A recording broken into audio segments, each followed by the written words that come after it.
In this video essay, we will see through the film Citizen Kane how ignorance is at times beneficial, how there are two ways a work of art can be called great, and why I call the mystery of Rosebud sacred.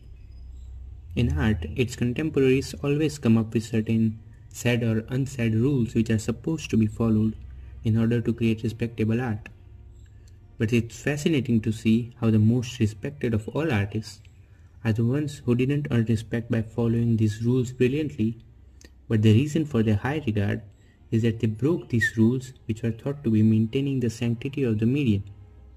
In cinema, there are filmmakers who had learned and were conscious of these rules of cinema and intentionally disregarded them to avoid the limitations these rules bring.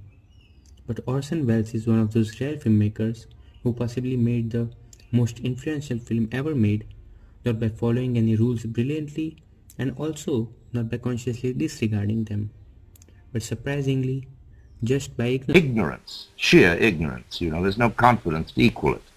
It's only when you know something about a profession, I think, that you're timid or careful. In 1938, Orson Welles narrated a radio broadcast of War of the Worlds which incited panic among some listening audience, making them believe that an actual Martian invasion was taking place. Were you aware of terror at the time you were giving this role? Were you aware that terror was going on throughout the nation? Oh, no, of course not. After that, he was approached by RKO Pictures, whose head was charmed by Welles' ability to attract mass attention and proposed Welles with a contract to act in, write, direct, and produce 2 films. The most controversial at the time and unprecedented aspect about the contract was that Welles was to gain complete artistic control, which was not just rare, but it had never happened before in mainstream Hollywood. He had the right of final cut, no cuts could be made without his approval, and no RKO executive was allowed to see any footage before Welles chose to show it to them. I think this was the primary reason why the ignorance Welles talked about worked in his favor, because without complete artistic freedom, Welles would inevitably have realized the so-called what can't be done in cinema, or more like what the audience might not expect, understand, or want from movies. Now, each technique used in Citizen Kane is considered innovative, but it's important to remember that they weren't invented while making Citizen Kane. Techniques like deep focus cinematography and having low-angle shots were practiced first in John Ford Western Stagecoach, which Orson Welles watched more than 40 times before making Citizen Kane. And aspects like non-linear story structure and overlapping dialogue were already present in some films around the world. But what made Kane special was that it culminated all that was innovative and fresh in earlier cinema and boldly and ignorantly made something that succeeded in each single aspect.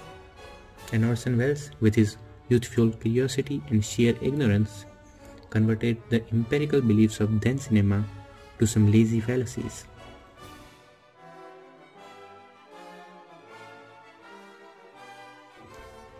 What makes a work of art great?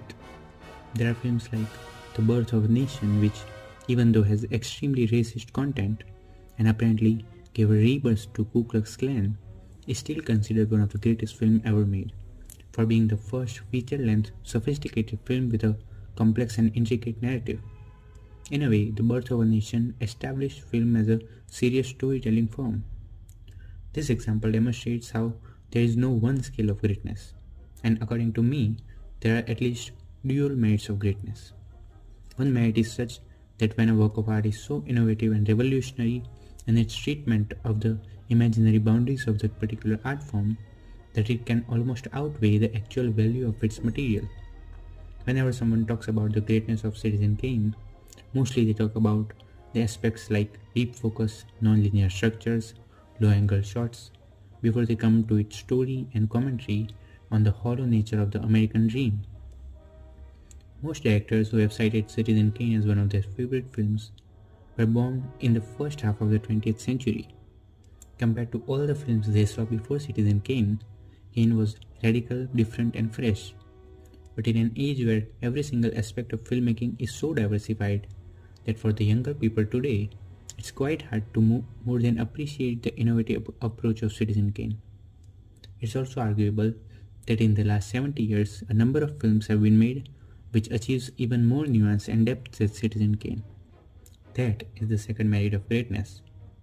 They might not be as innovative as Citizen Kane, but films like The Godfather, Raging Bull, There Will Be Blood, The Social Network are still considered great because of their content before anything else. I hope I have not implied that the first merit of greatness is just technical.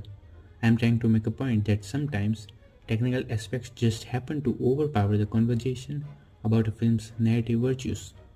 Which brings us to Rosebud.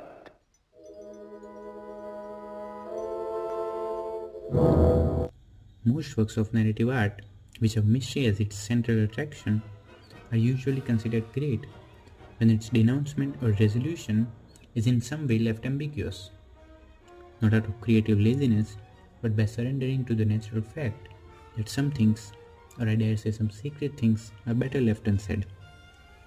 Now sure, it will have a certain resolution, and it might also unintentionally satisfy some, but its real work begins after the whole piece is finished. Like Michael Haneke once brilliantly said, Von den Schlusses eine ganz entscheidende. Ne? Ich sage immer, Film ist wie eine Sprungschanze. Man muss eine gute Schanze bauen, aber springen muss der Zuschauer. Ne? Rosebud is a prime example of such mystery. Now sure, it has been widely interpreted as a symbol of the memory of childhood innocence, but I think it's not just a missing piece of a jigsaw puzzle, but it's an nth number of piece in an apparently never-ending, inconsistent jigsaw puzzle. Kane was a man of contradictions, like each one of us. I think if we are filmed at certain moments in our life, without our knowledge, and that footage is shown as a film to some film analysts, they would come up with things that might make us feel ridiculous and genius at the same time.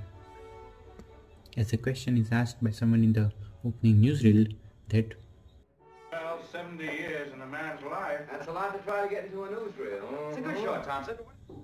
isn't compared to 70 years of a life, a few hours of a movie as superficial as few minutes of a newsreel. Many characters in this film like Bernstein and Leland quite condescendingly put that how Kane gained and lost everything, as if it was some tragedy. It might be a tragedy, but these mentioned characters were in the same race as Kane. Kane was just ahead of the race, and in a way finished it before he died. They were saying that he lost everything. It's because he lived on to see a futile life after this material race. Bernstein and Leighton won't lose everything in the same sense they stated about Kane, because death might knock their door way before they have finished this race.